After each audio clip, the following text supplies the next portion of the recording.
Perkenalkan, nama saya Fitratul Laili, NIM 20233033. Saya dari Program Studi D3 Manajemen Pajak Universitas Negeri Padang. Baiklah, pada kesempatan kali ini saya akan menjelaskan materi tentang keterampilan komunikasi perpajakan di era digital 4.0. Komunikasi adalah aktivitas utama manusia dalam kehidupan sehari-hari, seperti komunikasi dengan Tuhan, sesama manusia, dan komunikasi dengan makhluk lain. Komunikasi merupakan modal dan kunci sukses dalam pergaulan dan karir. Karena hanya dengan komunikasi, sebuah hubungan baik dapat dibangun dan dibina. Dalam konteks tertentu, berkomunikasi memerlukan skill, keterampilan yang harus dilatih dan dikembangkan. Keterampilan komunikasi seperti jurnalistik atau menulis dan public speaking dibutuhkan dalam banyak bidang pekerjaan, bahkan menjadi karir tersebut. Keterampilan komunikasi adalah suatu keahlian, kemampuan, atau kepandaian seseorang dalam berkomunikasi dengan orang lain. Sebenarnya, keterampilan berkomunikasi ada pada diri setiap orang, tapi mereka belum menyadari akan kemampuan atau bakat mereka dalam menyampaikan komunikasi. Lain halnya bagi orang yang kurang pandai berkomunikasi. Mereka sudah tahu kemampuannya, namun mereka belum memiliki keterampilan dalam berkomunikasi. Keterampilan berkomunikasi dapat kita temukan di mana saja dan pada siapa saja.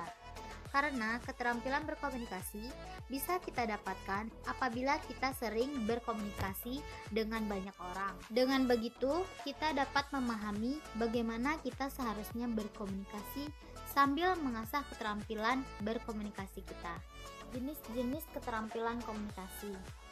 Keterampilan komunikasi atau communication skill dapat dibagi dalam 3 kategori, yakni keterampilan komunikasi lisan, komunikasi tulisan, dan komunikasi non-verbal. Yang pertama, komunikasi lisan. Komunikasi lisan atau oral communication meliputi penyajian, pemahaman karakter audiens, mendengar secara kritis, dan bahasa tubuh.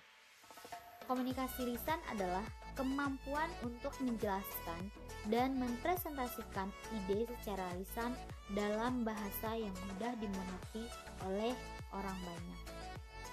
Kemampuan ini mencakup kemampuan untuk mengemas kata-kata, menggunakan gaya dan pendekatan yang tepat, dan pemahaman tentang pentingnya isyarat nonverbal dalam komunikasi lisan ini.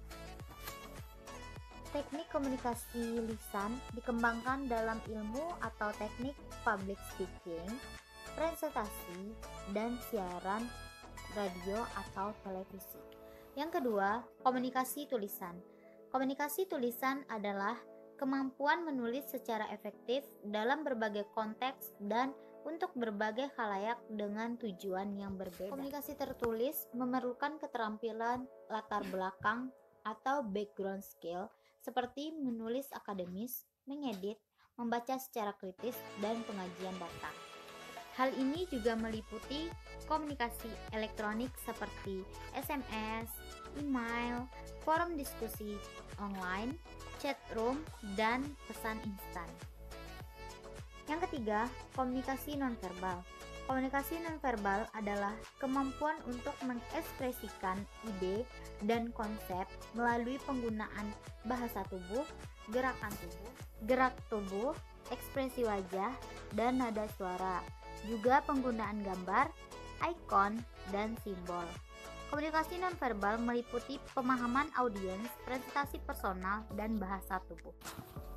Letak keterampilan berkomunikasi. Yang pertama, kekuatan.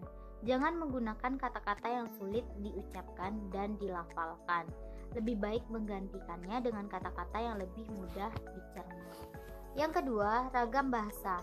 Pahami dan kuasai ragam bahasa, baik yang resmi maupun yang tidak, baik bahasa lisan maupun tulisan.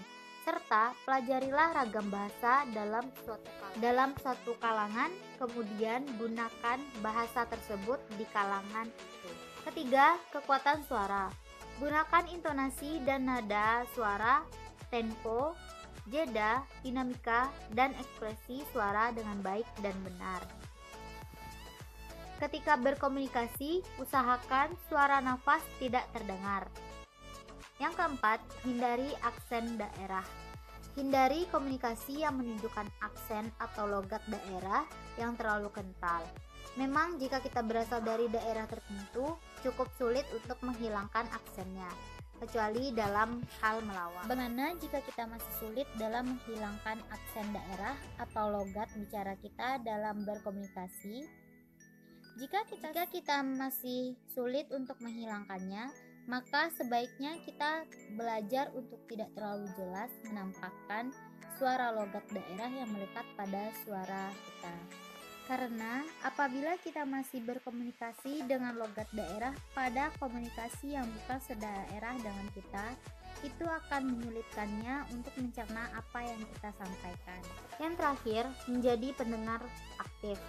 Komunikasi yang efektif dapat terwujud karena adanya keseimbangan. Ada pendengar dan ada juga juru bicaranya. Baiklah, hanya itu yang dapat saya sampaikan. Wabillahi taufiq wal hidayah. Wassalamualaikum warahmatullahi wabarakatuh.